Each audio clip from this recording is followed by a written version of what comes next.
I ran up a check, I might do it again. Enemies close, had me thinking they're friends. 10 toes down, I'll be free until the end. Crib outside the city, I don't feel safe in my hands. Took so many years, I'm just waiting for the wins. I'm in debt to no one but the one who took my sins. I do it for real, there's no reason to pretend. If I do it once, I do it again. Add it up, bankroll, euro, peso, add it up. I'm just doing me, everything is on me, oh you matter what. Add it up, bankroll, euro, peso, add it up. I'm just doing me. Yes, here we go. Oh, I am so excited for today. Oh my gosh, this is going to be absolutely incredible. This is the foundation. This is the absolute foundation of being successful when you are building up your business while you're getting to that goal of being a millionaire before 30. So welcome to our show, Millionaire Before 30. Yep. This show is designed to give you guys the blueprint of how to become a millionaire before 30. So I'm Ryan Zolin. I'm Brent Daniels, Mr. TTP, Mr. Talk to People, and let's crack this thing open. Remember that this is an interactive show. This is live for a reason, all right? It's live because we want you to participate. We want to answer the questions that you have on anything, whether it be wholesaling real estate, investing in real estate, building your wealth, mindset, building businesses, putting together teams, absolutely, managing people. Like all of these things are absolutely critical and important when it comes to that goal of being a millionaire before 30, because the fact is, somehow we have to like crawl out, right? We crawl out into business early on, whether we're 13 or 14. Some of these people start businesses early. Absolutely. Whether you're 17, 18, 19, 20s. Yep. And then all of a sudden you have to pack in and figure out how you net $1 million worth of value and wealth building into such a short amount of time. Most people can't do it. We want to change that. Absolutely. Right? Man. And I heard you mention it in one of the topics at the beginning there. It's mindset. That's it. That's the topic of today. Mm-hmm. I figured that this was a good topic to go through because what people don't understand is that what I teach personally, and I think that you'd probably agree with this, real estate specifically is 70% mindset, 40% action. In any job, if you could put in less than 50% action and be able to make $1 million, and if I were to tell you that 70% of it is all up here, that is just like bananas. And that's like, 110%. 110. Well, I mean, in life, you have to put in more than 100% effort, right? Yeah, that's it. I love it. But yeah, 70%, dude, up here. Like 70% of it being mindset, I think that it's a perfect topic, especially for the younger crowd, because it's so easy for your mindset to get like swayed in the wrong direction. Well, and here's what I know about anybody watching this, anybody listening to this, anybody that's just going about and putting this into their brain. You already have that. There's something, there's a spark, there's a pilot light, there's a fire somewhere inside of everybody that's watching this, brain and heart and energy and belly. Absolutely. And they want something that maybe is different than what they grew up with, or they just want to do something for themselves, even if they come from a somewhat successful background or family or upbringing. They want to stand on their own two and earn it themselves. Right? Without a doubt. And I mean, for me, I can tell you, like, I came from exactly what you said was the last example. I came from the success. I came from where my family moved out here to start their own business. And I was able to see the sacrifices and see everything. And I saw a lot of the risks that they took. And I was able to say, like, okay, this business is not for me. However, I want to go and create my own legacy in my own path. I love it. So, yeah, dude, it's crazy. That's the whole thing. Well, one thing is, obviously, you came out with a great foundation. There's something about your family and your ancestors and whatever, everything that's built up into your family being an entrepreneur, right?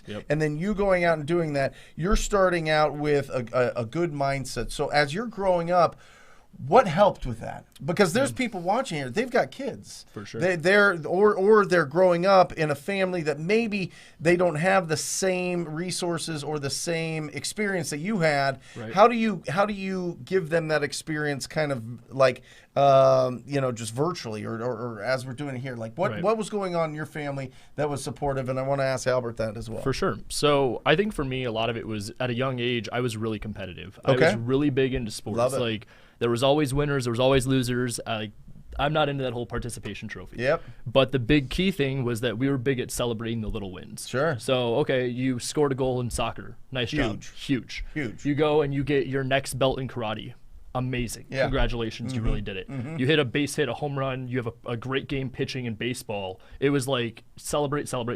Recognition. Absolutely. That's huge. Very much so. And people do you know how many people go like most of their life without any recognition? Seriously. Yeah, because their family did, and their family did, or what it's just not in there in the conversations that are normal at the dinner table or in life. Right. People get caught in a whirlwind of having to go out there and work a job that maybe they don't like, or pay certain things, pay different bills and expensive and liabilities that they have, and then they get trapped in the quicksand of life, which is that 9 to 5, barely making ends meet, month to month, and that's a huge stress. And when you have huge stress like that, you can't necessarily give recognition to your friends and family and loved ones as much as you want. For sure. Because you're stuck in the quicksand. Seriously. Yeah. And it's like this, it's the rat race. Yeah. And like what I was saying is, like, for me, it was the little things like that, but they start to build momentum. Sure. And so then what you start to notice is that you become really good at a lot of things. Yep. The more I was being told, oh, you're doing great at this, this, and this, the more I started to believe in myself, the more I started to maybe even take what some would say would be risks or just a leap of faith. Yeah. And I don't know, I didn't really look back. There was never that moment of second-guessing decisions. You'd go and you wouldn't lose. You'd either learn or you win. Yeah. So what about you, Albert? I mean, I grew up in a different childhood. I'm a first-generation American. My parents came here from Vietnam during the height of the Vietnam War, right? So coming here, the American dream was the thing that was taught to me as I was growing up. But I will say the biggest value, I think, for parents to teach the kids is what stuck with me for my entirety of my life. It was the value of hard work and the value of money. Everything that I ever got when I was a kid, I had to work for. Whether it was mowing the lawn when I was a kid, doing chores, it was something to where you don't just get it, you need to earn it. Yep. So that taught to me at an early age, like, hey, here's the value of work. You need to understand how hard it is to earn this dollar. So that instilled in me, like, hey, I don't just get things, I need to earn it. So even to this day, I know I'm not entitled to anything until I earn it. So that really taught me from a young age to growing up now. So that puts it into kind of my work ethic now. That's from the lemonade stand to, now we're selling houses. So the mindset really is there. And, to your point, I never got a participation trophy. And the hardest part was in the Asian culture, I never got recognition. It was always that criticism from my dad, just, hey, you could have done this better. It's like, oh, it's all right. But it was that chase of like, all right, I need to try to get it. That's like, all right, keep going. I could have done this better. I could have done this a little bit neater, cleaner, So it really ties into how we are today as just young entrepreneurs, just how we grew up like that. You guys are like polar opposites of it. Absolutely. Right? Yeah, right. You know what I mean? Which is really interesting because you guys are now partners. You guys are in the same place. You guys are building and having the same vision coming from two totally different. For sure. One got a ton of recognition, right? I was told I was the best every single day. Same thing, right? And then you were like, you got to work harder. You got to do this. Don't get too ahead of yourself. Don't get too full of yourself. Like just put in the work. There's so much more to do, right? Yeah, they definitely kept the ego small. They definitely let me have my wins as a kid for sure. Like every kid needs to have like that feeling of success and win. Like, yes, I scored the goal, but they were quick to make sure to take it away because there's more ahead than just putting your sock on or tying your shoe. There's way more ahead of that than just that small accomplishment. Got it. And I'd love to find out what the audience thinks. Did you come from a place where you got a lot of recognition growing up, or did you come from a place where everything was the emphasis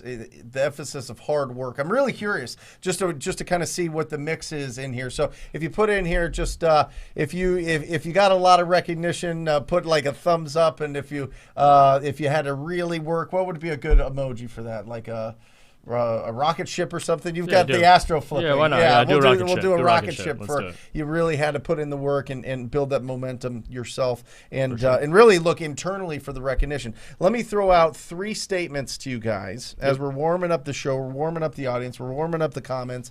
Make sure, guys, if you have questions, to put it in here. It's going to be a lot better show if for 90 minutes we're able to talk to you and communicate than just talk to ourselves. But we're happy to do either one. But we prefer talking to you. So make sure any questions that you have, get in there. Number one, let me say the statement, and you guys tell me what you think. We'll start with Ryan here. Let's do it. We grow into our expectations. We grow into our expectations. Yeah. Have you ever had like friends that you were like growing up with, and you weren't really sure why they would get like the girl, or why they would get like the certain, thing, like they would get a certain job, or they'd get a certain opportunity, or they'd get certain like things, or maybe they made a video and it blew up, and you're like, I just don't get it. Like, you know what I mean? Right. Like, but they had the expectations that it would, right. And they had that expectations that Absolutely. they could do all of these things and be successful and live the life that they want. No, what do you think? I absolutely agree with it. I think that, going back to like what I said earlier, the mind is the biggest tool that you have in the entire tool belt of your life. Yeah.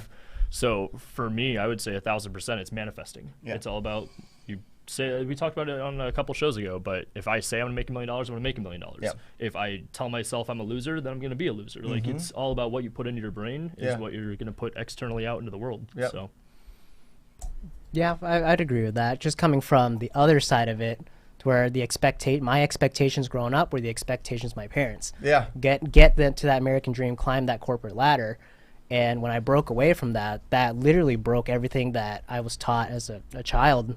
And now I do understand, like, yeah, you manifest it and you can create it, because after quitting my 9-to-5, the 401k, the insurance and everything, I'm like, all right, now what? But now I expect to win. I expect to do the deal. I expect to make money off, everything that we do and provide value, and it comes full circle. It's true. Let me tell you what. So this is coaching, a couple thousand people one-on-one over the last 4 years, a little bit over 4 years. It's really interesting when we talk about expectations. There's both the positive and the negative side of this, right? Because if you expect that people are going to hang up on you, if you expect people are going to be mean to you or reject you, or if you expect in your heart of hearts, like you're going and you kind of have a veneer of confidence and courage, and then all of a sudden that gets rattled the first time somebody hits you, because deep in your mind a little seed is sitting there and it's trying to grow and it's saying, can I really do this? Right. Will this really work? Am I doing the right thing? Is this really what I want? Why isn't this easier? Does it have to be this hard? Is this going to be like that other thing that I tried and didn't succeed in? You know what I mean? And there's a lot of these expectations, negative expectations, that really, I think, influence people and influence their ability to take action more than anything else. It's that little gremlin that's sitting inside of all of us that's like, no, you can't do it. No, you won't do it. That's why I say, and this is the absolute truth, and I say this, it's going to come out harsh, but it doesn't really mean to be harsh. But the dumbest people make the most money in our business. I'm serious. The dumbest people make the most money in business typically. I mean, obviously there's some mega genius, business people that are super analytical. But for the most part, the people that crush that little gremlin inside of them and don't listen to them at all and just blindly go, and they're just like, yeah, it's going to work. It's just going to work eventually. Those are the ones that win. Yeah. I am telling you, those are the ones. Those are the ones that crush that little gremlin inside, especially when it comes to a business like ours that has so much to do with communication and sales skills and ability to listen and to do those things to find opportunities in real estate. Having that crushed little gremlin is so important. So everybody out there, crush that gremlin. Seriously, crush that gremlin inside. Don't put yourself through the hallucination that you can't do this. Just take the action and see what happens. Albert. Listening to you say that, it's a zero options mentality. Going into this, my parents always said, oh, if it doesn't work out, you have a college degree, like there's your plan B. And I'm like, no, it's going to work, period. Like my career now is an entrepreneur, and I work, for myself, for teams, doing value. And I'm not falling back on my degree or whatever. It's 2 feet in, you jump all the way in, you don't just dip your toe in the pool. That's how you don't crush that gremlin, because if you don't, you're kind of like, oh, the pool's a little too cold, I can go back inside, or oh, it's a little too early, I can snooze it. But if you just get up, just jump in, zero options, just do it, get it done. Yep. Well, that brings the discipline. Exactly. There's a great quote, discipline equals freedom, which is fantastic. Yep. Another little side note before we get into there, 2 incredible books, and I'll give you another resource. Obviously, Think and Grow Rich. It's in the name. I mean, it truly is in the name. This was wrote in 1937 and is still around and still incredibly powerful. The Go-Giver, fantastic. 5 steps to stratospheric success. Absolutely incredible. And I would say to anybody, if you have not watched Earl Nightingale's The Strangest Secret on YouTube or listened to it, you need to. It's a recording from 1956 that absolutely blew the top off of the personal development type mentality. Next, speaking of personal development, let me hit you with this. Yep. Education never stops. Oh, absolutely. Absolutely. What does that mean to you? So as much as I'm the guy that'll get up on the podium and say I'm against college, I am so pro education. Yes. It is like not even funny. Right. I'm all about investing into personal development, mindset. I mean, I hired a personal trainer myself to get more fit. Like, you are constantly needing to seek more education because you, like, dude, you will never have as much information as you need. Yeah. Like, every single day we're learning something, even in this profession. While I'm seek to for a lot of knowledge in real estate, every single day I'm learning something new. Yep. So, education always, and you're never stopping. I think the form of that, how you get it, is it's unlimited. Yeah. You can get education from the homeless guy. You figure out what's going on. You know, he's just on the street. Like, hey, what happened? You can learn something from him, or you can learn it from the traditional school system. Yeah. You know, everything that I learned through college, I can tell you right now, if I spent some time on Google and YouTube, I probably could have learned the same thing. Right. Everything now that we have available to us, I'm always constantly learning because it's in the power of, you know, our hands. A lot of times people ask, like, hey, what does this mean? I'm just like, let me just Google it real quick. We have the power, and it's fun to learn. Like, now I understand why those little grade school teachers say learning is fun. Now I get it, because when you learn something new, the world automatically seems a little bigger to you now. Yep. Well, I look at my thing has always been books. I love it. I love highlighting them. I love going through it. I love tagging them up. I like the thoughts that the place that it puts me in. Right. I love the visualization, and that has. I mean, if I look at the education that I did through going through just traditional school and college, I've read way more business books, way more personal development books, way more just mindset and happiness and you know, that's what I'm talking about. It's one, leaders are readers. I absolutely believe that. Yep. And if that's audible, if that's whatever for you, that's cool. But I really think there's some magic when you take a highlighter to a book and really you know, kind of cherish that and kind of build that in. You know, every book that I have, and I've been giving too many away, guys. It's just a little sign. I keep giving them away. My master plan was I was going to highlight all of them and really come up with a really good book myself with kind of everything that I've learned and my interpretation of these the type of things. And I keep giving away, so the book keeps getting pushed back further and further. But that's what I'm thinking. That's a pillar that I'm building off of. There's ideas that people have already had that all you have to do is crack open a book and find that. So education, watching, being around people, being in a mastermind where people are doing way more than you. Right. Well, and I mean, even what Albert said too. I mean, there's a big point of it's not always going to be someone that's quote unquote more successful. Sure. Like what I always say is, out of every relationship that I've had, like, I'm always going to take the good. Yep. Now, of course, you have to be able to separate the good and the bad out of it, but you don't have to enforce whatever the bad is in their life. Yep. So. You know, you ever think about it? Education's like a time machine. Like, think about all these personal developments and growth books that we read. Someone spent a decade making that mistake, and you just learned how to avoid that in an hour. Yep.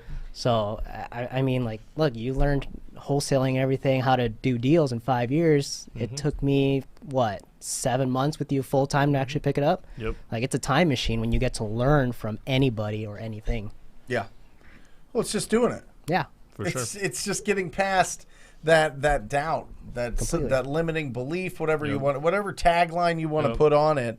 It's getting rid of that and having that confidence. Without a doubt. You know, being in that mastermind, I was gone earlier this week at the mastermind with like the top people in real estate education and real estate softwares and real estate tools and resources, whatever it is. All these like multi millionaires. Yep. All of them knew it would happen. All of them knew. They just had the confidence that it would happen. They saw it. Yeah. They saw it. They visualized it. That leads me to the next one. Visualizing is the human being's vehicle to the future.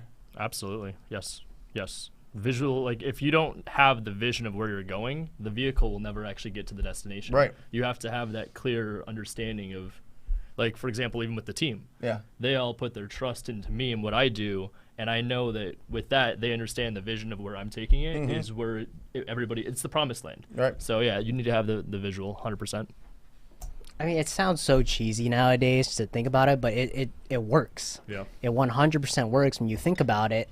The way that I can kind of think about it in my head is, when we're working out, we're training, I already visualize in my head that weight's going to go up. Like, I have this, like, Sims game view of me in the gym, basically. And I'm like, all right, this weight's going to move. And it moves just because I'm thinking about it. I'm like, it's going to move. It's going to move. Like, regardless of what I think if it's heavy or hard, I just tell myself it's going to move down to the last detail, down to, like, the sound the weights will hit when it hits the bar. It's that level of detail that really creates it from something up here into something in reality. How do you translate that financially?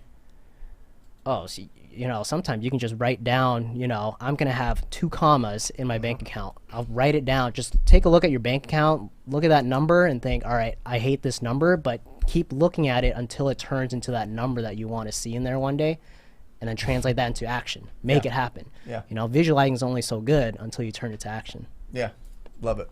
Some people like the concept of vision boards too. I don't know. Are you a believer in them? Listen, I did it all. Yeah. I mean, in my 20s, I did vision boards, and then that kind of evolved into the daily planner, where I would write the 5 or 6 goals that I had, not only financially for my life, but also for my family and for what I wanted to do there. And that just turned into this, and now I don't do a daily planner. I just get up, and I think what that evolves into is a very good, exciting schedule. Okay. You know what I mean? Yeah. Like it's it's a very value-driven schedule where you go, okay, what is the perfect day? What's the perfect week? What does that look like? Yep. And how do I make sure that I keep doing all the things that have got me here, but also increasing, but not to the point where I'm a workaholic and I'm losing the other things in my life. For sure. The faith, the family, the fitness, all these other things that are important. Right. The mindset, the health, like all of those things are so incredibly important that it's this huge mix that you have to have. You're like Captain Planet as an entrepreneur. Right. I don't know if you get that reference, but it's like different elements become like a superhero, become like the full package. And anyway, it's all about balancing all of them and making sure that you're living the life that actually brings joy and fulfillment. For sure. Right? For sure. All right, good. All right, we're going to start cracking this thing open to comments, questions, anything you guys have. Obviously, the last couple of weeks we've been looking at how to get deals off of the MLS. We've talked about how to get deals of picking up the phone. We're talking about the 5 steps to a millionaire before 30. That blueprint, Matt. If you don't mind popping up that blueprint, there it is. The first one is do a deal. Right? And listen, we're talking real estate here because we know real estate here. We'll bring on other people that do deals, and maybe it's something else. Maybe it's affiliate. Maybe it's crypto. Maybe it's something else. Maybe it's just a business that they run. Maybe it's a restaurant. Maybe it's a bar. Maybe it's a some sort of service business or whatever else. But do a deal. You got to start with getting income for the efforts that you're putting out there. You got to provide value to the marketplace, and then you need to do that enough times where you can commit to it full time. You go full time in this business, and you keep that debt low. You make sure that your money and your income is not just paying somebody else's wealth, building somebody else's wealth by paying interest payments. You invest in the assets that are going to give you a return, not just spend your money, but invest in assets. And then you got your financial freedom. Boom. That's it. That's it. That's it. Dude, that's it. There's the 5 steps right there. 5 so steps. It starts with doing a deal. A lot of the questions on the show are how do I do the first deal, or what do I do to be able to get the ball rolling and the momentum, and then from there, building and growing. So if you have any questions about that or anywhere up that ladder, we'd love to hear from you guys. Absolutely. I mean, I want to say, like, I visualize the 5 steps as like a graph, you know, an exponential graph. Okay. It's a lot of this, right? You know, it's like a hockey stick. It's a lot of levels. That's where a lot of grunt work happens. But the second you hit that tip, all of a sudden it shoots up because it's exponential. The work that you put in the foundation is beautiful. You know, building a house, you don't build a good foundation, you are going to struggle lining up every single stud. You're going to struggle every corner. You build a perfect foundation, everything comes together as planned because you did the work in the beginning. You built your mindset, your fitness, everything. And from there, it's the opportunities are limitless, honestly. Sasha, I miss this. What's something you guys tell yourselves every day before you get into work to get yourselves in the mind? Sasha, this is, I love it. first of all, badass name, Sasha Moon. That's incredible. In the mindset to go out there and crush it. So it's kind of weird, but it's almost like a reverse psychology thing I do with myself. But every day I wake up, I don't look at my bank account. I just say I'm broke. Okay. Like, start at zero. I'm going into my job and I have no money. I have no deals. I don't worry about the escrows I've got. I don't worry about my team's deals. I don't worry about that. I need to figure out how today I could do some kind of income producing activity that is going to lead towards success in the future, whether it's finding a deal today or doing some kind of activity that's going to lead to me finding a deal in the next week, 2 weeks, 3 weeks, 4 weeks, marketing, expanding the team, whatever the case is. I know that I'm going into it at ground zero and I have to build it up every single day. So building it up, Sasha. So on the way up, it was every single day was I'm going to make $10,000 today. I'm going to provide $10,000 worth of value today. How am I going to find? How am I going to provide $10,000 worth of value? And then once you start asking those questions, you start pulling on the string and you start following, and you go, okay, well, who's going to sign a contract in our business in real estate? Who's going to sign a contract today? Who's the hottest lead? Who's going to sign a contract? What's the best opportunity in front of me right now? And once you start thinking, once you start investigating, asking those questions, all of a sudden you start finding the answers. You know what I mean? You start seeing, okay, wait, there's that deal. I got to get a hold of this guy. I got to call this gal. I got to be able to get in front and get this appointment. I need to be able to have this conversation, connect with this person on the phone today. And then from there, you just start taking action. And what I would say, Sasha, is number one thing that was stopping me was creative avoidance. And this is a term where, you know, if you don't take that action within 5 seconds of you knowing you should take that action, it's not going to happen typically, right? So it's going very, very quickly. 5, 4, 3, 2, 1, go make the call. 5, 4, 3, 2, 1, get out of my car, go knock on that door that looks rough and that property looks run down. 5, 4, 3, 2, 1, call on that for sale by owner sign. 5, 4, 3, 2, 1, send a direct message to this agent through Zillow or through LinkedIn or through whatever else. Like, you just start taking action every single day, and that all comes from, how do I make $10,000 today? How do I provide $10,000 worth of value? Because I was always like, that's like $3.6 million. If there's 365 days in a year, $10,000, oh my gosh, now we're doing it, right? And now you build it to the point where it's like, then you start thinking, how do I provide 20? How do I provide $100,000 worth of value? So that exciting chase never ends. It just changes and gets bigger, but it just starts with those small things. It could start with, how do I make $1,000 today? You know, that's an incredible thing. Can you imagine making 30 grand a month? To me, that was like unheard of. That was like incredible. That was like 30 grand a month with an average mortgage right now of like 2,100. I mean, you're just balling. I mean, you could go crazy with it. You know what I mean? So I think asking the question is the most important thing, Sasha. Going in and understanding, I am here to serve the community. How do I do that? And I want to serve them so well that they pay me $10,000 every single day. And that is, it's wildly rewarding when you start hitting that, and all of a sudden you start getting that $1,000, $2,000, $5,000, $10,000 a day because you asked it. You're asking those questions. People ask different questions to themselves all the time, but if you ask that question, you're going to put yourself in a good position. Albert. What I like to do is, recently I've started changing how I think, because I like to start my day at the gym. So mid-set, right, I'm just thinking to myself, I'm worthy of big opportunities. I am worthy of big money. I'm worthy of $10,000 a day. So what I'm training myself to do now is I'm training my body to accept these big opportunities that come, instead of telling myself, oh, $30,000 a day, that's not for me. That's not for me. Because if you keep thinking that, the universe will suddenly tell you, all right, that's not for him. He ain't going to do it. But I have now told myself that I'm worthy of big opportunities. I'm worthy of big money. So now my brain, mindset, soul, vibe is now accepting to the universe when these opportunities come. I'm ready to act. I'm ready to do the 5, 4, 3, 2, 1. Let's make this call. Yep. This is a $10,000 call right here. I love it. You hit it right on the head. You need the confidence. That's it. You need the confidence. Yeah, that's awesome. Sasha, you got this. $10,000 a day. J-Ram. All right. How would you schedule time for real estate if you work 12-hour shifts Monday through Friday? Man, I think let's start with Albert on this one because you came from the 9-to-5 job. How would you recommend balancing it? Or would you even say that you struggled balancing the two, having that job? Yeah, it was a hard thing. I stopped telling myself that I need to schedule it. I need to make the time. If I really want it that badly, I'll make it. Through college, I used to work at UPS. I did the night shift. I ran 6 p.m. to 2 a.m. I started in high school. High school started I had to be up at 6. After I do all my homework, after I do all that, it ends at 3, do some homework, and then I'm back at work at 6.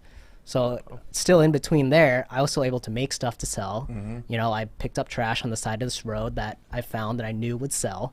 So, if you want it badly enough, you'll make the time. Of course, it's being harder. Real estate kind of, you got to be in the working hours of people that pick up their phone. But, there's not to say that the weekends, you got, 48 hours in the weekend that you can definitely go out driving for dollars, find your leads, hang up those door tags, definitely delegate. Ryan, that's your forte there. But that's how I would say. There's always time to be made. How badly do you want it? Love it. I always think that this is interesting. I love the schedule question because it's not a schedule. It's not a time management question. Yep. It's not even a priority management question, right? I mean, yes, J-Ram, you've got different things coming at you. You got different responsibilities. I mean, I don't know what you've got, but I assume that you're working 12 hours a day for some sort of lifestyle to support something, right? So it's not time management. It's not priority management. It's energy management. I am telling you this, brother. I am telling you this. If you work like 6 to 6, right? Or you work 8 to 8 or whatever it is, and you still have energy during those in-between times, because there's always in-between times. There's 15 minutes here, there's 30 minutes here, depending on what it is. Maybe you're in a situation where you're in the military or you're driving or you're doing something where maybe you can't have, or you're teaching or you're in medical or whatever, where you can't have your cell phone, you can't be very proactive.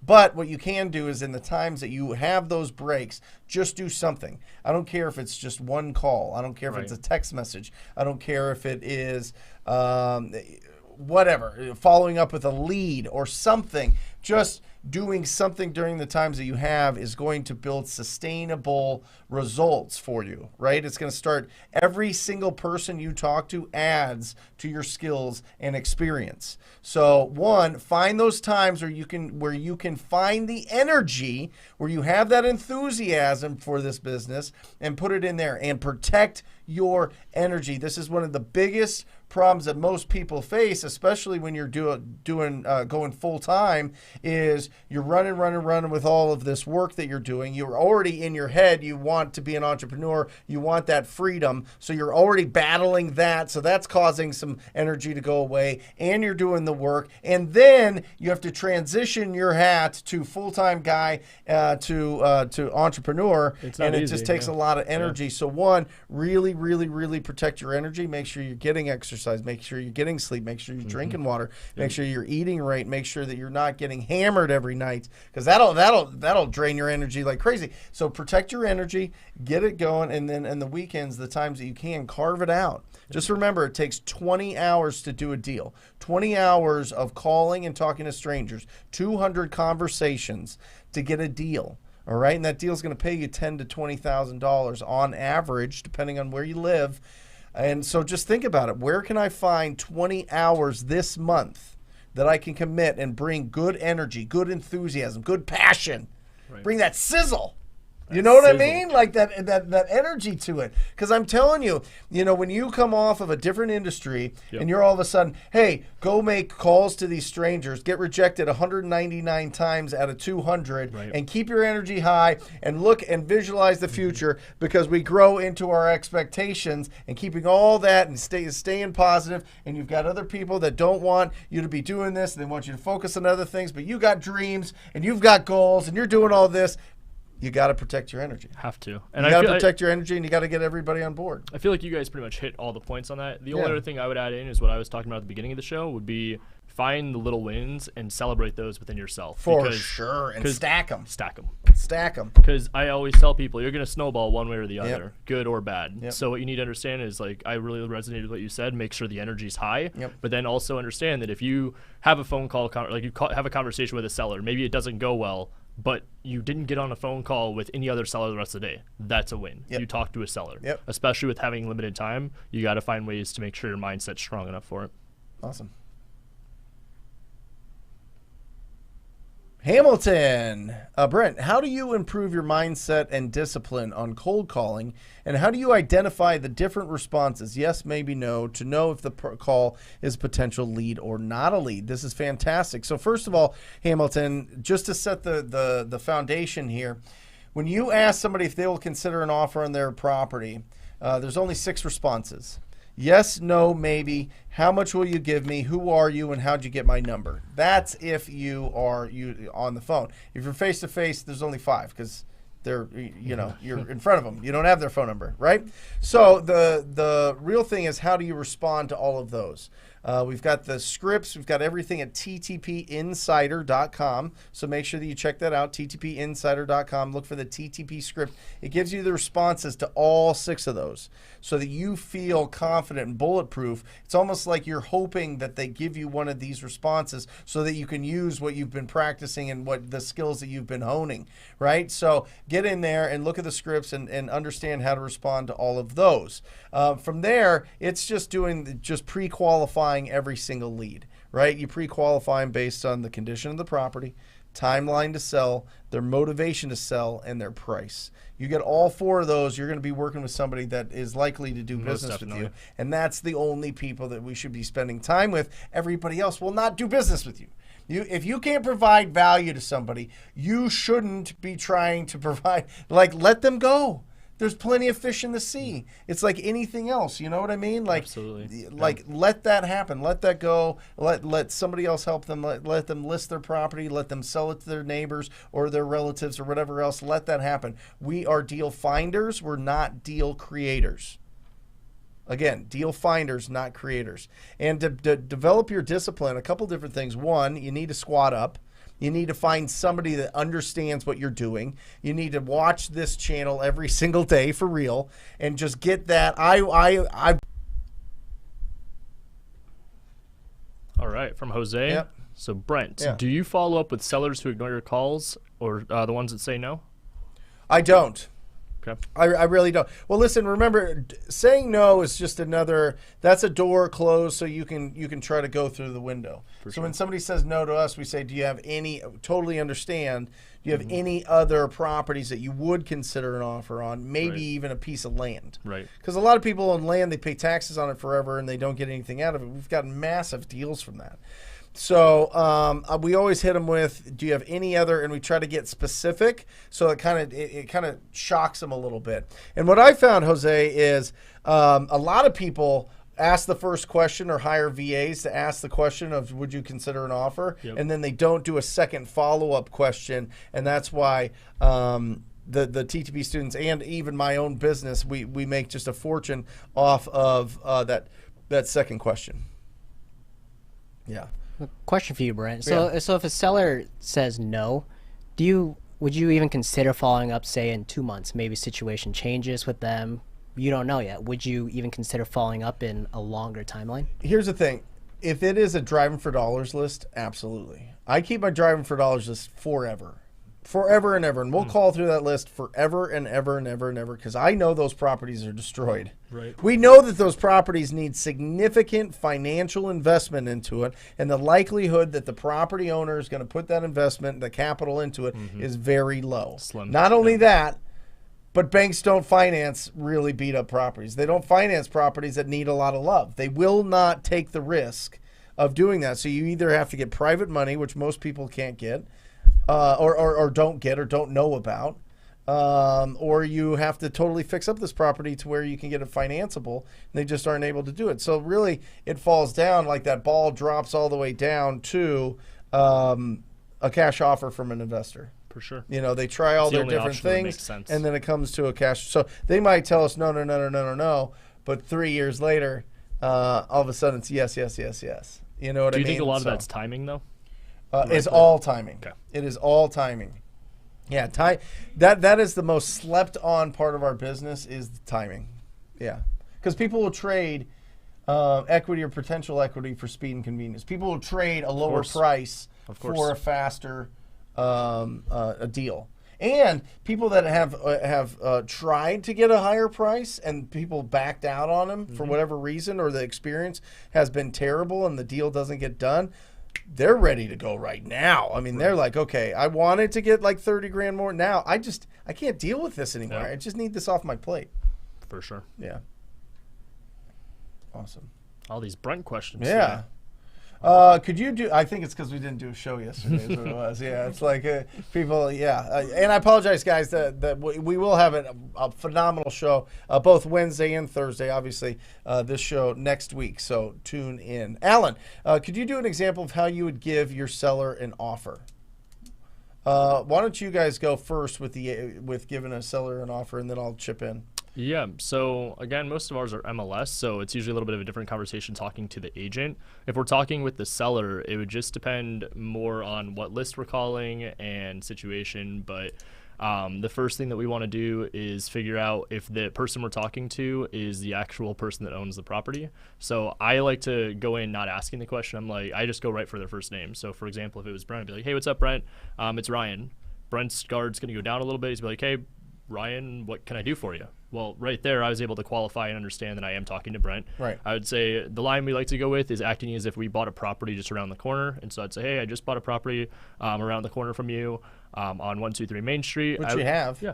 And I was just wondering if you've considered selling your property. And right from there, you're going to get either a yes or no. If they say no, I usually move on right away on asking if they know somebody in the neighborhood that is interested in selling. And depending on how the conversation's going, I like to make a joke with it and be like, is there any neighbor that you want gone? Like, just try to make it like more of a friendly conversation where, again, the biggest thing for me is taking their guard down. It's understanding that you're not the only person that's talked to them today. There's a good chance you're probably the 20th, the 30th phone call they've gotten, or text message, or door knock, whatever. So I'm just trying to come across more as the guy that's going to take that problem away from them. And the only kickback I really ever get is, stop calling me, you get the FUs, you get all like the cussing out, all that fun stuff. I usually just say like, hey, I'm the person that can make that all go away. Yeah. Like, sell me the house and I'll be the one to field those calls for you. Love it. So Alan, remember, anytime a question like this comes up, it's like, what part of the business is it? Is it lead generation? Is it conversion? Or is it exit strategy? Right. So Alan, remember, there's only 3 parts of the business: lead generation, conversion, exit strategy. We're talking conversion here. And that breaks into 3 parts. And these are all critical, and these are going to make you way more successful and close way more of the deals that you're following up with, okay? First one is pre-qualify. That's it. Pre-qualify, we talked about it. You need to know the condition, their timeline, their motivation, and their price. You get those, you are sitting in a position where now you understand, can I provide value to this person? That's the first thing. Is pre-qualifying. Every conversation you have, Alan, is finding out those 4 things. Every single one. That's our job, is to find out those 4 steps, those 4 pillars of pre-qualifying. From there, the next step in the 3 parts of conversion is lead follow-up. Here's where most people drop the ball, or they fumble on the 1-yard line. All right, because you've got this lead, however it came in, you're following up with them, but you want to make sure you don't want to lose this lead. So you almost don't want to talk to them too many times because you don't want them to tell you, no, I don't want to sell anymore. I sold it to somebody else. There's another offer coming in. All of these things that we're like, oh, come on. This is supposed to be the one that closes, and I can already taste it. I'm visualizing it, Brent. I'm visualizing getting this deal closed. Well, you got to get it through the finish line here, and that happens by making sure that you're in front of these people and you understand. I would rather them give me a lot of information and break my heart as soon in the relationship as possible, because at least I know what I'm up against, and at least I know how to be able to navigate the waters now. All right, so now we've got all these. So now we're following up. We've got the lead follow-up, and the last part is the offer presentation. And anytime that you're negotiating, it's the price, it's the terms, and it's you. That's it. That's what it all comes down to. So the terms part is easy. Hey, Bill, if I can get your money in 30 days, will that work? If we can close on October 30th, will that work? Yes, that's perfect. Okay, great. This is my title company. Is that cool? Yep, that's great. Okay, I have a 10-day inspection period. Yep, I'm good with that. Okay, great. Well, then the last thing is the price. And we agree on the price. Yep, that price sounds good. And as long as it works for both of you guys, you lock up that deal. So giving an offer to a seller isn't just, hey, this is my offer. Here's the price. Hope he takes it. Fingers crossed. It's pre-qualifying them, asking a lot of questions, like you're a doctor, right? Going through all the different questions that you have about this patient to see how to treat this person. And then 2, lead follow-up. 3, just price, terms, and you, Alan. So the first 2 usually lead to the third one, which is a conversion, which is a signed contract. The natural progression of pre-qualifying and lead follow-up is a signed contract. You don't have to be like throwing out wild closing skills. You're not selling, the latest cell phone. You're not upgrading people's, service package to their whatever service they're getting. You know what I mean? This is a house. This is a property. These are people's biggest investments. It takes 2 weeks to 30 days to 40 days to 6 months to get it closed. People aren't going to be fooled. They're not going to be tricked. They're not going to be all hyped up. There's no real super closing questions. There's great questions to get the answers for those pre-qualifying, but it's a natural progression, Alan. Juan. Right. Called 250 plus inherited list and no yeses so far. What should I do differently? I mean, for me, I would say it's a numbers game. Keep going. Yep. If you're calling 250 of an inherited list, I'd be more curious to see what your conversion rate is. How many people have you gotten on the phone? How are the conversations going on the phone? What do you think is the reason that you're not converting them? Is it you? Is it the script? Is it the fact that the list is not good? Look at you. Look at me. Look at you, I know direct man. to seller. You were doing. No, I know. I'm telling you. I mean, you hit it right on the head. How many of those 250 people has he talked to? Yeah. How many? How many have you talked to? Did you use batch skip tracing? Yeah. Did you get the right data? Yep. Right? Did you use batchskiptracing.com to get that data, or did you go with something that was cheaper and easier? Yep. Did you make the calls, or was it somebody else that made the calls? Are you using a dialer, or are you hand dialing? 250 calls is on a dialer with batch dialer about an hour and 40 minutes. If that. If that. So with a triple line, with 3 lines calling, so it's about an hour and 40 minutes. I would love to say that every hour and 40 minutes you're going to get a smoking deal, but it takes 20 hours if you're making the calls yourself, Juan. So 20 hours on average to get a deal, 200 conversations. So I love that you're tracking your calls. I'd rather you track the time that you spent making how long it took you to make calls, how many contacts you made, and how many leads you got. Beautiful. All right. From Nathan. Brent, I was wondering if it's still possible to wholesale without a real estate license in Phoenix. Also, I was wondering if I could personally work out something with you on your payments to join TTP team. There you go. Well, first of all, you don't need a license in Arizona as of now. It will be changing. I'm sure it will be at some point. It's not up now, but I think that should be something that everybody's thinking about, either partnering with somebody that has a license, having somebody get a license, or everybody get a license. The cost is not tremendous, and I think that a lot of people just don't want to do it because they're afraid of taking tests, and I totally understand that.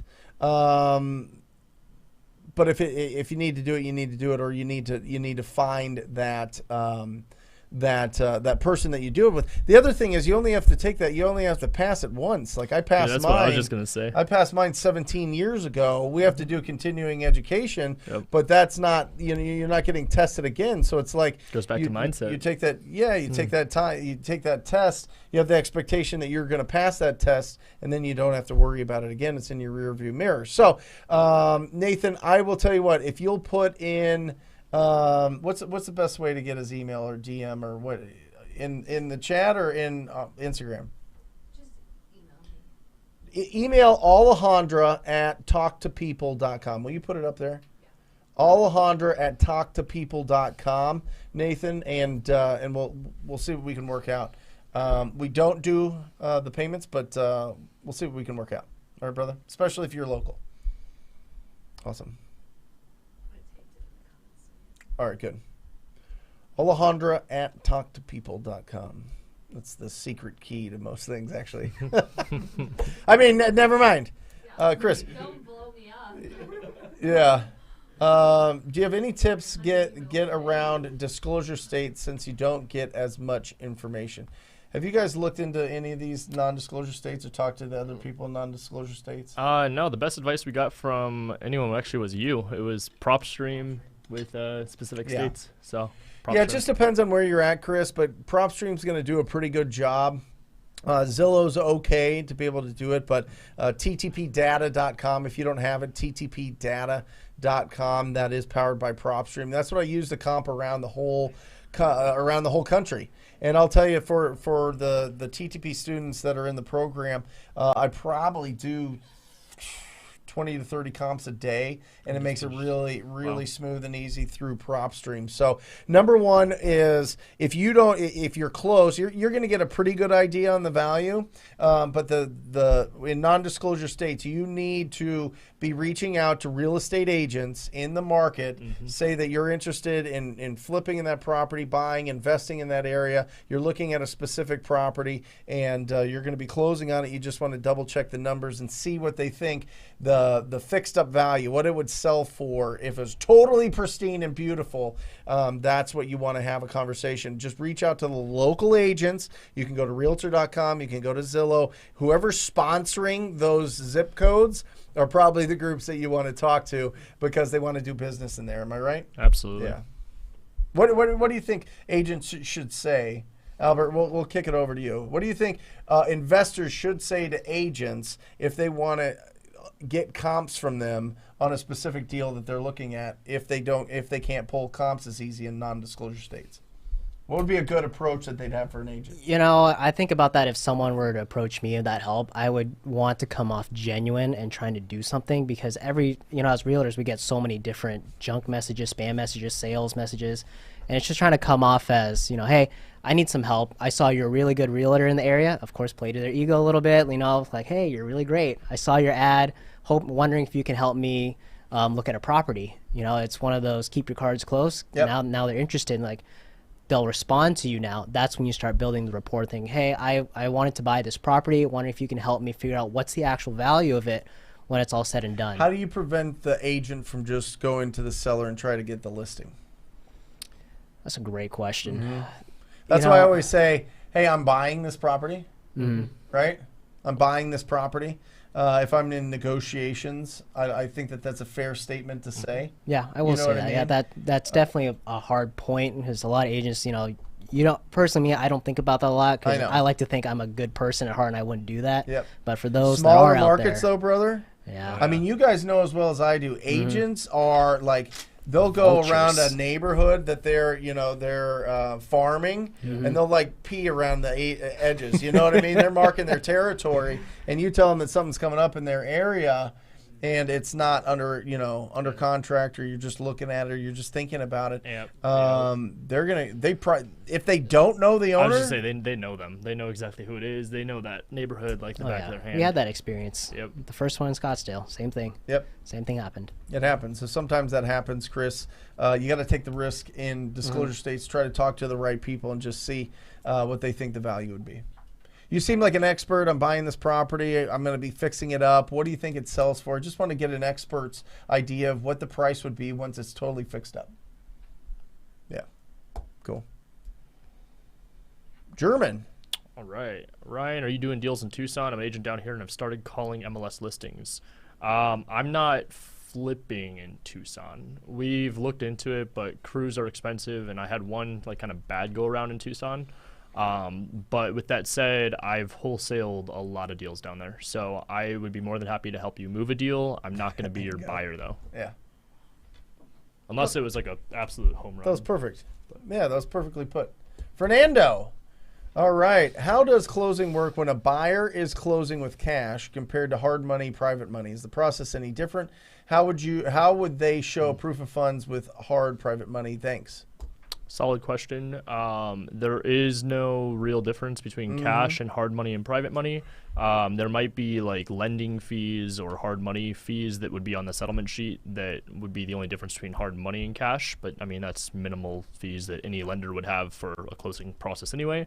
But the cool thing is with the cash being, or the hard money, private money transactions, because it's treated as cash, you still don't have an appraisal. So there's not anything different in the process. And then as for proof of funds with your hard and private money lender, you can actually reach out to them and ask them for a letter that will be up to a certain amount of money. So a lot of lenders, they will give you like a formal sheet that says they're good to go up to like $1 million. Okay, when I write an offer on a $300,000, $400,000 place, you just attach that proof of funds with it. Yeah, the biggest thing, Fernando, is the conversation that you have with the escrow officer or closing attorney. And that conversation goes something along the lines of, is the private money lender communicating with you yet? Do they have the loan docs? Yep. Loan docs. That's the verbiage Wiring I want you to use is docs. Title companies, closing attorneys love the word docs instead of documents. All right. So do you have the loan, right? Yeah. Do they have the loan docs? Okay, great. Has the buyer signed the loan docs?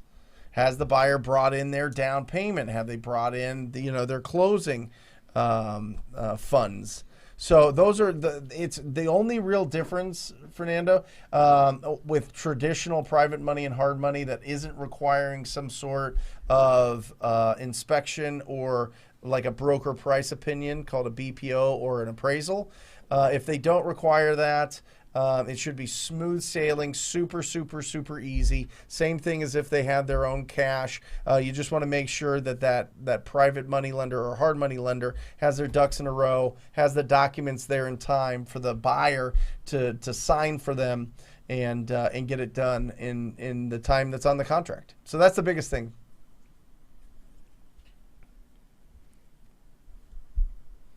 Chris. Right. Nice to talk to you guys. Can you explain the Astro Flipping process or how to JV more deals with wholesalers? I wonder what makes them think we know anything about Astro. Yeah. Maybe it's the billboard you're wearing. Yeah, right. The Astro Flipping process. Basically, it is exactly what you asked in the second question. It's JVing more deals with wholesalers. So you've got like the direct to seller method, which is where you're direct to seller. You've got the whole MLS method, which is what I teach. The Astro Flipping is basically what they call as micro flipping. It's basically inserting yourself into a transaction where you've got the acquisition wholesaler, you've got yourself as the middleman, you've got a disposition wholesaler. Then on the ends, you've got your end buyer, and then you've got the seller. So it's basically just going in, having a wholesaler put in the effort to get the deal. You go and you get the deal sent to you. You put it to a dispo wholesaler, and then you end up turning around and making whatever the difference is. So it's not a method that we typically go with anymore. I took one of the concepts from the program called co-wholesaling, which is basically working with either just a direct acquisition wholesaler or a disposition wholesaler. And I basically took aside the acquisition wholesaler concept and replaced that with a realtor. So that is that. So Chris, the natural progression as you start growing your business and finding more opportunities, we start out and we go direct to the property owner because, listen, you can start this, Chris, with nothing. Essentially, you could go with just your ability to communicate and to care, and you could go to a property. You could do this door knocking. This is what I did. You just go, you door knock on a property that looks a little rough, and you ask them if they would consider an offer. You do that a bunch of times. You find a deal, or you pick up the phone and TTP, right? Talk to people and call them up and just start that. So you start with going direct to the seller, just finding these opportunities, and then on your first few, usually, because you don't have a huge network of people that are interested in this deal, you typically bring it to somebody to help you sell that. Oftentimes, so what Jamil Damji and Josiah Grimes and Hunter Runyon, the owners of Astro Flipping, figured out, and Keegley figured out, is if they can help people sell their deals and get a portion of that, that's a valuable service. For sure. All right. So when you're starting, they get a lot of people that are starting out. They get a lot of people that just don't want to deal with the buyers on the buyer side. They just want to sell every deal. They just want to find the deals and be able to generate the lead, convert that lead into a signed contract, turn it over to somebody. Yep. But it all comes down to your cash buyer database, Chris. Without a doubt. So to be that person, and you're going to eventually evolve, you're going to grow into that, Chris. You will, no doubt about it. You're going to build this really robust cash buyer database. And I'm telling you, it's truly the only asset that you have in your real estate wholesaling business is your cash buyer database. So you have this incredible, like imagine, like some people have tried to sell their databases for like $1 million, and it makes sense for sure, because here's the list. Every single time I get a deal, it's going to get sold. Yeah. Every time, because we have such a big list of potential cash buyers. So not we, but just the people selling those deals. So building up your cash buyer database is going to give you the opportunity to be able to match those guys out there hustling every single day, finding the opportunities with the people that don't want to hustle and find the opportunities. They just want to build their portfolio or flip properties. And so you play the middleman there, and that's what Astro Flipping is. I don't know how they came up with the name. I think I think it was Jamil. Yeah. Anyway. Tune in, guys. By the way, if you guys are Saturday at noon across the country, it doesn't matter, on A&E, the new triple-digit flip, that is Jamil Damji and Pace Morby, my co-hosts on the Wholesale Hotline on Mondays. They're going to be famous. They're going to be on regular cable. Yeah, right. Did you hear there's a guest star in there? Are you going? Were you on it? We were on the show. Yeah, that's fantastic. That's awesome. You're going to be on it. So look for Ryan and give him some love. I'm sure we'll post about it. All right, from Alfredo. Although it's a small win, was able to find a title agency through a Facebook group in Arizona that does assignments, building that network. Let's go. Even gave me a potential lead on the spot. Alfredo, my man, I love it. I love it. Taking action, just taking action, going. Now, bring them escrows. Absolutely. Now, here's the thing. Go get those distressed property owners, get them under contract, and bring them escrows. You know what I mean? That's what's really going to make that relationship really, really strong. But that is huge. Yep. That's it. It's not difficult to do. Build your team, and that's a fantastic way to do it. Yep. Awesome. Seriously, yeah. And I love that they're celebrating the small wins. All right, from Red Bull. What if a seller requires proof of funds? What do you do, Brent? Well, now it's really easy. I I used to just say Google it, but Kogo Capital, and I met the owners. They lend nationwide. They're a nationwide hard money lender. Kogo Capital. Just put in Kogo Capital proof of funds into Google, and I think it's $7, and you can get that. So go with confidence with that. But on the flip side, I truly, truly, truly encourage everybody to find that financial backer. Find that person that no matter what can close the deal. These are people that you meet in the RIAs around the country. You meet them in meetup groups. You see them on all of the Facebook pages, all these groups. Yeah. You find somebody that has the capital to close on deal. You go to them and you say, listen, I am going to literally blow up the phones, burn up the phones, knock doors, find whatever I can to get as many opportunities as possible. When I find one, would you be my financial backer? And it'll be a discounted property. That is an easy conversation. They will tell you yes. And build that relationship, because it might not matter now, but just for an example, Luke Rotfold, who Alejandro runs his YouTube channel, does a phenomenal job. I am now funding his flips.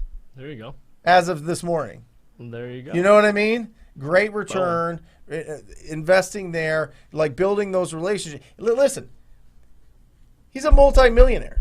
Right. But yet he still wants to get as much funds raised as possible, so that they can go from doing X amount of business to X times 2 times 3 times 10. Sure. You need funds and capital to do that. You raise that. That's just business, and that's what he's doing. He has the money to do it, of course, but he doesn't have the money to do 10 times that amount. OPM. Other people's money. So when people talk about it, I thought it was really interesting. I was like, And I talked to another builder at this mastermind, and he was like, yeah, I've got this guy that sold his company for $200 million, and he saw that I was posting on Facebook and I was posting on Instagram, and his nephew was getting into real estate and really liked the properties that we were building. Casey Ames, a TTP student. Do you remember him? Yeah, Casey, yeah. And he's built these $4 or $5 million properties now, completely funded by other people's money. Wow, that's awesome. I mean, that's the name of the game, though, right? Like, completely funded. That's the name of the game. Yeah. Incredible. That's and awesome. That's an incredible story. I'll have to have him on, but yeah, for sure. But that's what I'm talking about. The reason you build those relationships is so that you can start raising capital later on for some exciting things, and that's when it gets really, really, really interesting and really fun. Yeah. I just like being the bank. So I listen, Mike Mahoney and I raised a few $1 million back during the crash, and that's how we survived for a little bit. And then the auction got really saturated, but we had raised money and just split it 50-50 with all these guys. So there you go. Right, get good at talking to people with money. Joseph, come on! Did you see this? Did you put that up there? Joseph Miranda? No, that's not the same one. Huh? That's not the same Joseph. It's not Joseph? No. That's his name? Every time you. Whatever. Okay, where do you recommend we find commercial property buyers? I have a pre-foreclosure property I can wholesale, but don't know where or who to sell it to. Just depends where. Yeah. I'm sure it's him. I'm sure it's him. I'm telling you. Anyway, you guys laugh. Joseph, text me. Commercial buyers, I've got some. Depends on where I'm at. If I get a text, Joseph, text me. It just depends. I would put it out to your main list. Honestly, I would just put it out to your main list. Most of those buyers want commercial property. It just doesn't pop up. And the reason it doesn't pop up, did you guys know this?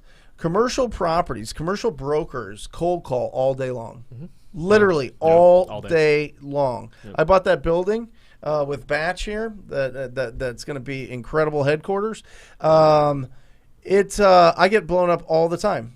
Yeah. I get blown up all the time from different people seeing if I want to buy more. So they literally skip traced our LLC, found all the managing members, went and got the numbers on it all, and are now cold calling and seeing if I want to buy more buildings or if I want to sell that one. Like the commercial buildings are doing what like every industry does. I just brought it to real estate investing under TTP, and it's now it's everywhere. But people have been doing it forever, and that's why you don't run across a lot of commercial off-market commercial deals, Joseph. And so if you've got one, rock and roll, brother. Yeah, and I was even gonna say, like, it goes hand in hand exactly what you just said. Call those commercial brokers. Yeah. Like if you're looking for a buyer. Oh, call the brokers. Yeah, like call the shoot. Yeah. Call the brokers. Yeah. Like that, and that's what I would just. I would call any broker that's in that area. Just go to loopnet.com, loopnet.com, and go find those. They've got all their phone numbers all over everything, and just start calling them up and seeing if they've got a buyer. I promise you, they've got a buyer. They've got buyers. Let alone you walk around the block where that building is. I guarantee there's a commercial available sign somewhere that's been up forever. True. Yep.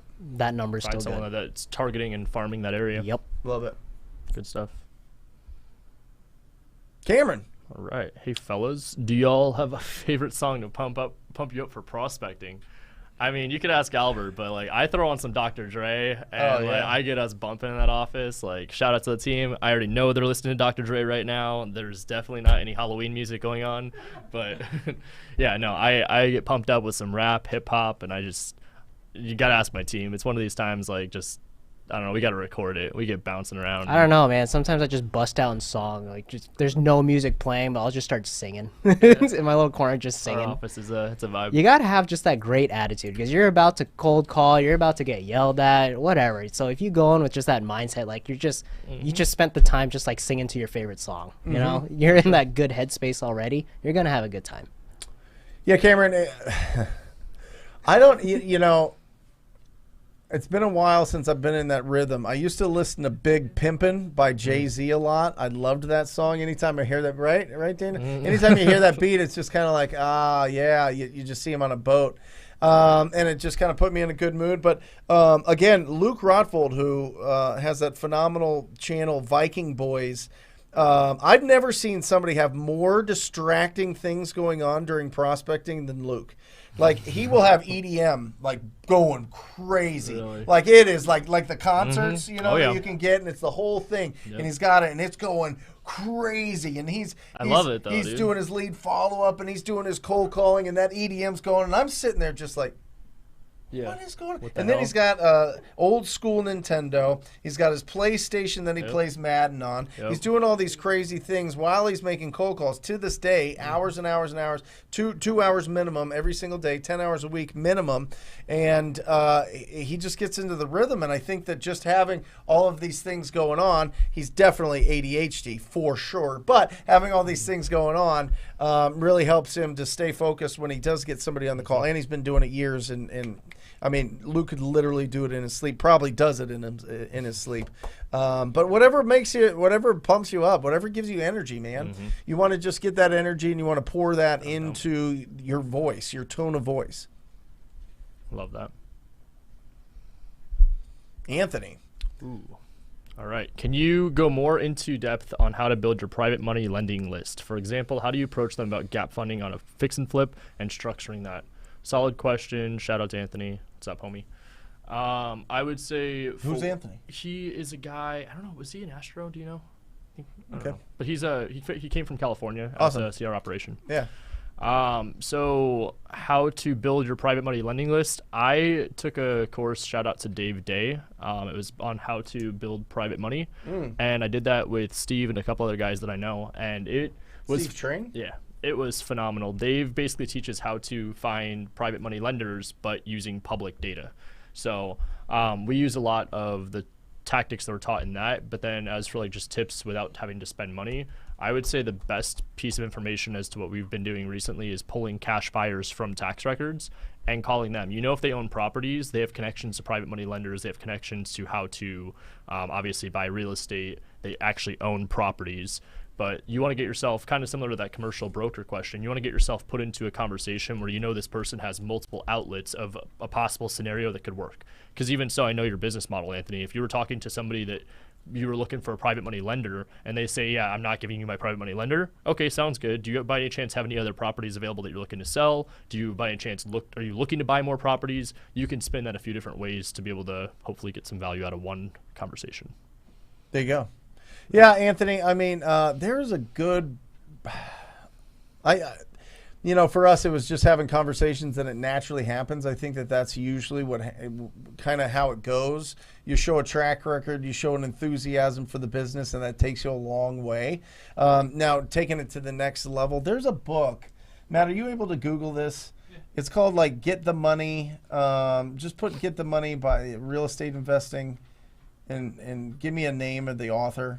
That apparently everybody uses. Tom Kroll talks about it all the time.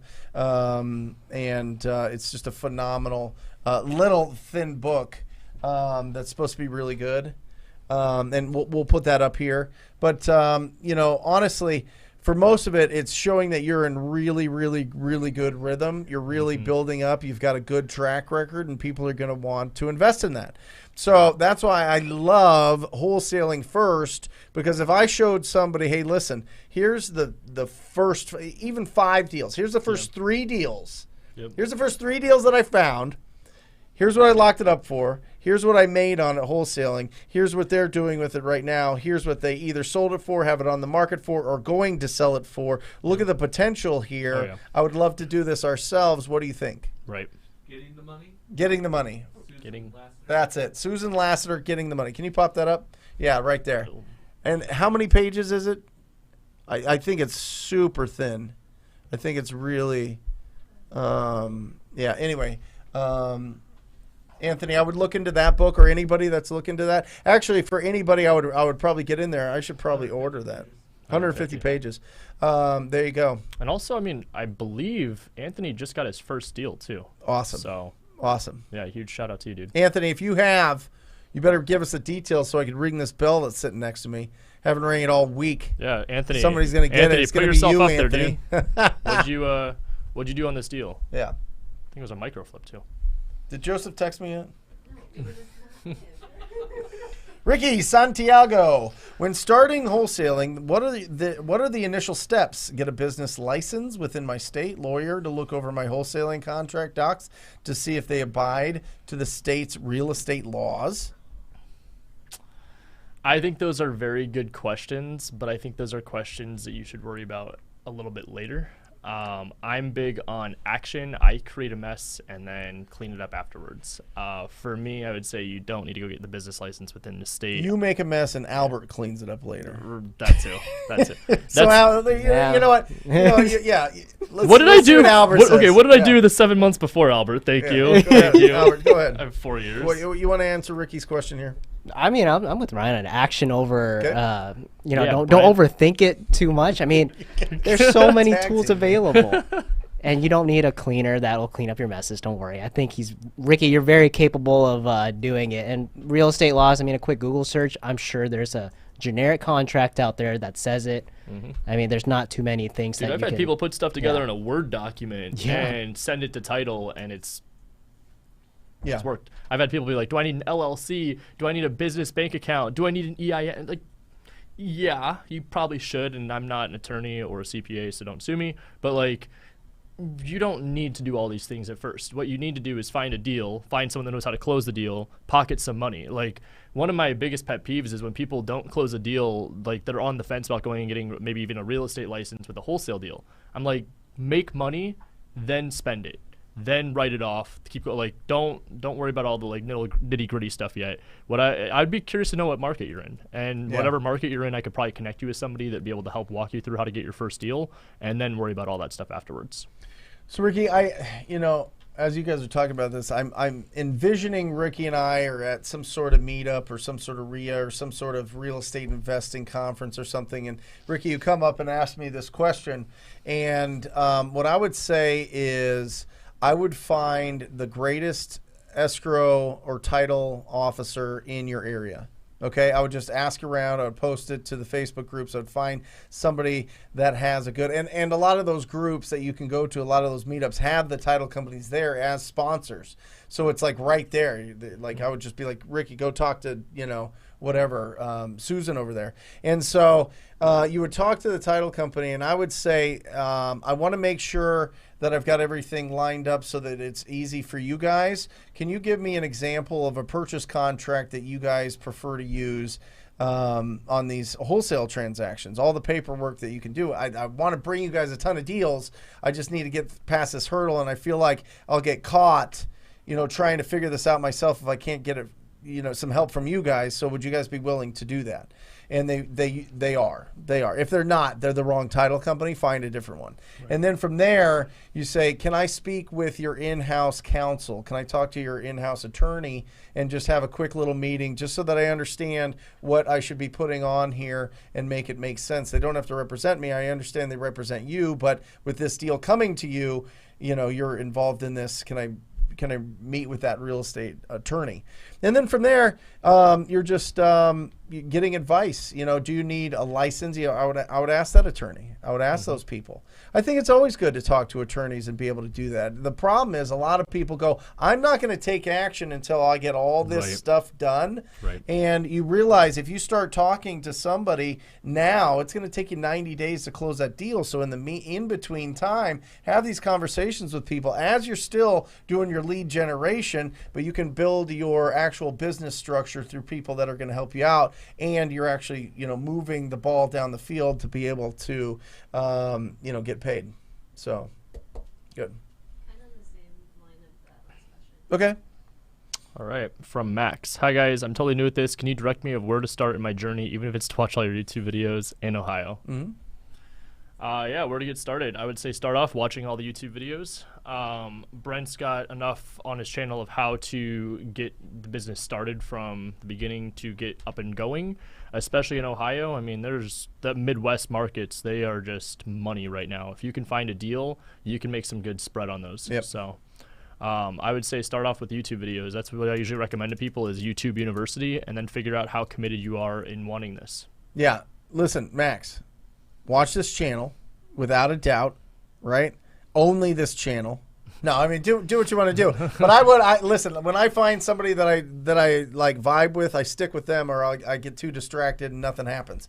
So that's just me. Do your thing. But ttpinsider.com has all the resources that you need for free. That's a free thing. Get in there, check that out, get into the toolboxes. A lot of the heavy lifting's already done for you, brother. You stumbled upon the greatest wholesaling YouTube channel in the world, and I'm very, very, very confident in that. So 1, watch this. 2, get into TTP Insider. 3, Wholesaling Inc. podcast. The Wholesaling Inc. podcast.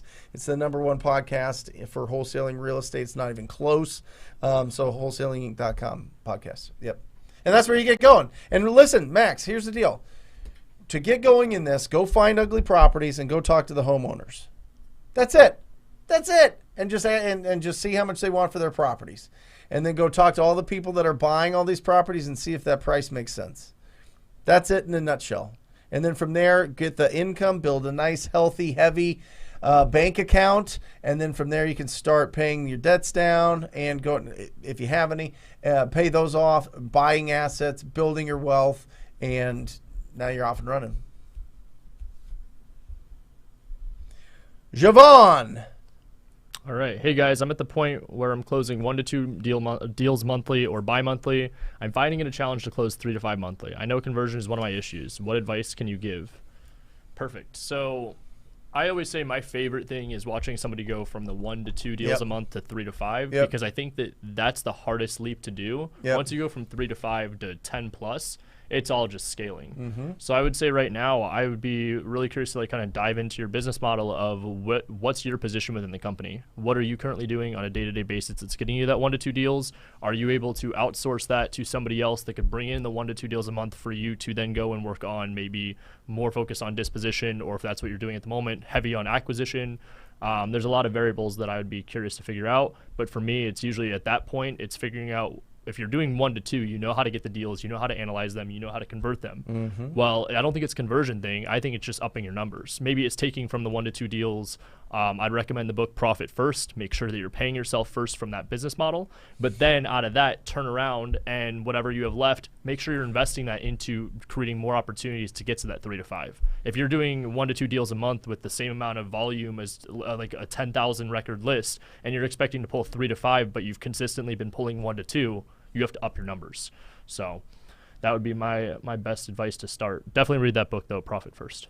Yeah, and if you feel like your lead generation engine is sufficient, you're just not closing enough or converting enough, it's time to get a unbelievable sales-minded acquisition manager. I'm telling you, like, you want to take your business to the next level, find somebody that is just a killer at communicating and following up and selling and getting those contracts signed. If it's a conversion issue and you're doing 1 to 2 deals and you have the budget for it and you have enough leads coming in that you could keep this person, well paid, you need to get a killer salesperson. That's going to change the whole deal. Killer salesperson, absolutely. If it's a conversion thing. Yeah. Freddie Hardy. Brent, would you go ahead and lock up a large property that's 1,000 square feet bigger than comps? Needs a lot of work, and cash buyers in the area are buying homes a third of the size. Do you guys deal with this when you guys are looking at stuff online and see is this the king of the neighborhood or is this the average? Yeah, I go for the exact opposite. That's usually what we teach is you look for the worst house or the smallest house in the biggest neighborhood. I would struggle immensely with telling you to go through on this one, just because if you're looking at it and you could see cash buyers are buying houses a third of the size, you're the biggest house. So when you have to sell it to a person, they're going to have to justify it to an appraiser of making sure that the biggest house in the neighborhood can appraise whatever you think ARV is. That leads to the second point, which is ARV. How are you going to justify 1,000 square feet bigger being X amount of dollars more than whatever the best comp you have is? So I would say for me, I wouldn't recommend it. But with that said, if you were to maybe take it a step further, put some feelers out there in a Facebook group or with another wholesaler and say, hey, I'm looking for any buyers that are looking to buy a big house in this zip code. Get some feelers. Yeah, I'm gonna give you the attorney response. I love when attorneys tell me this. It depends. It depends. I mean, Freddie, listen. It depends on the price. Right. That's it. Of course. Yeah. You know, it depends on the price. Would I go ahead and lock up a property that's 1,000? Yeah. If the price made sense, I'll lock them all up. That's what it boils down to 100%. You know what I mean? So if they're expecting to get 3 times the price because the houses are a third of the size, you're going to have a big issue getting that property moved. You really are, just because there's just not going to be a lot of investors that are going to take the risk of buying the mansion. Not really, but you know what I mean, buying the biggest house in the block. So I would just try to negotiate it based on, you know, what is the highest priced property that has sold in that neighborhood over the last year. I'd look at that, and I would just run my numbers from that. I don't care how much bigger this property is. Listen, the ceiling in this neighborhood is $287,000. You know, I could, just because it's 1,000 square foot bigger, it doesn't mean that I'm going to get a ready, willing, and able buyer to come in here and spend a ton more money, because one, an appraiser is going to look at the neighborhood first and see what's going on in the neighborhood, so they might not even be able to get a loan at the end of this thing. And two, how much work has to go into this property, because it's it's a lot more budget to fix up that property. So, Freddie, I would work it off of that highest sale in that neighborhood. Give it a little bit of a premium because it's 1,000 square foot bigger, but then just work the numbers backwards. I wouldn't go more than maybe 10, 15 grand above what the highest sale price is in that neighborhood, and then put it into the calculator and come up with your offer price. All right? Got time for one more? 2 more? All right. Love Starburst. I love Starburst too. All right. How do you build that cash buyer database? Love it. I would say that our best bet has been finding people on tax records that are actual cash buyers, and then we reach out. What does an actual cash buyer mean? So an actual cash buyer, the difference between someone that just says they're a cash buyer and someone that is an actual cash buyer is actually being able to see the trace. Yeah. So they actually close on deals. They actually close on deals. Their Right. LLC owns multiple properties in the state. When you reach out to them, if they own more than one property, the odds of them being open to buying another are probably pretty high. And what I said a second ago is, more importantly, those people that have that kind of ability to buy properties cash, even if they're not looking to buy more, they have connections to people that probably do, or they've got connections to people that have money. So that's been my best tip for cash buyers. But I'm sure these two might have some different options. Same as you. I mean, at that, you can't get any more clear than that. They clearly close on the properties, and they're clearly buying it. Or, I mean, I guess you could ask a title company. We've done that. Except they just don't really give out all the information. Right. That's true. They'll give out like an LLC name or... You know, Brent, I'm curious to get your opinion on this. I have an old friend that he did this investing, fix and flipping before, you know, the market got a little more saturated. He used to sell to Zillow and OfferPad when he was done flipping it. Yep. What's your thoughts on that? Yeah, love it. Yeah, a lot of them do. I mean, we've sold properties that we just closed on that we haven't fixed and flipped to them. Zillow, yep. You know what I mean? And so, and they're robots. I mean, they just don't care if the numbers work. The numbers work. They'll take losses on some of these things because of whatever strategy. Yeah. Yeah, because what they do is they'll sell, if they buy a property at a certain price that's above the market, they become the comp. Correct. So are they buying these properties overpriced to create their own comps to be able to sell? For the properties that they're flipping. Yeah. Yeah, man, that's a tough model, because one of slippery these slope. Yeah, you're gonna get caught one of these days, right? Yeah, I mean, listen, I've been saying that. I've been thinking that offer or Open Door was going to take a hit for a while, and they keep trucking. So I don't know if they're profitable. I don't know if people are just trying to figure out how to replace real estate agents and just have companies go direct to it. Replace listing agents, I should say. Buyers agents, would still be around because, they need people to sell the properties to and represent the buyers. But I think it's interesting. I think it's a segment of the market. I don't think they need a tremendous amount of market share to get it to a point where it's profitable. But yeah, I mean, they're just big and loud, so you see them everywhere, and you think that, they're doing a lot of deals, but it's very fractional. I mean, maybe 2%, 1%. 0.5% in some markets of the total transactions are from these internet buyers.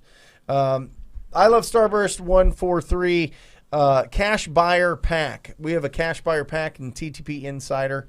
There you can download it. It'll show you how to get the top 100 buyers in your marketplace step by step. So make sure that you get in there. TTP Insider Cash Buyer Pack. And that's how you're going to build that up and find them. But most of it is just reaching out to people that are cash buyers themselves. It's talking to the people that bid down at the foreclosure auctions. Those guys are going to be some of the best buyers of all time. And it's talking to the real estate agents that are representing fix and flippers or are themselves fix and flippers, is going to do a lot of that heavy lifting for you. Yep. Boom. Awesome. What do you guys, when's your next meetup? This next Tuesday. This Tuesday coming up? Yep, October, was that 5th? Yep. And where's that at? It's going to be over at the Barrows Pizza location off of Alma School and Germain. And what Shannon. do people need?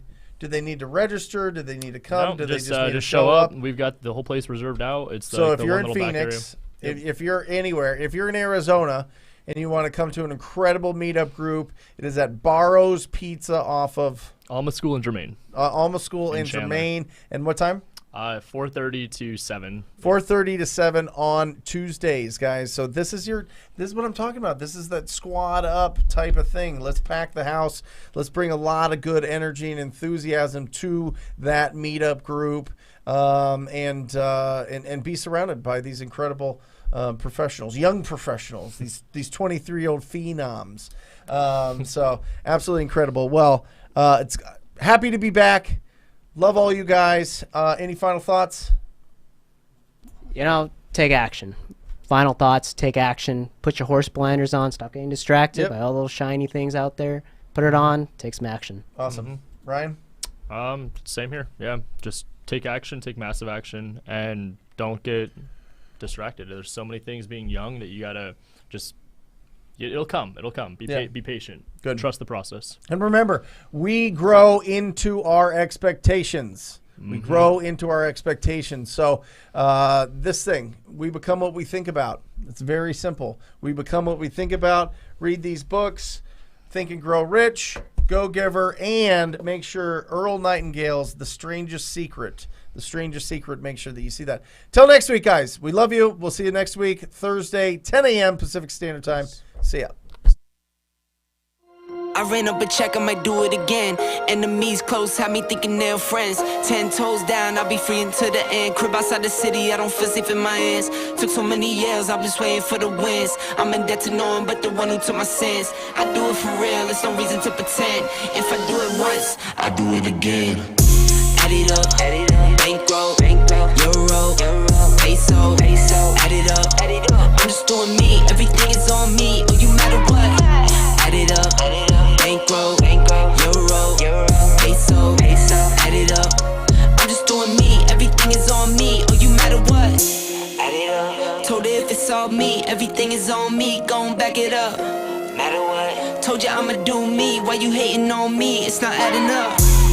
Do roll like a Mack truck, country heart, I might cop a farm and go act up. Lot of scars, I was cold-hearted, now I'm backed up. Keep it real, I do this once a month, I don't rap much. I just take the money and go stack up. Only buying car to get tatted up.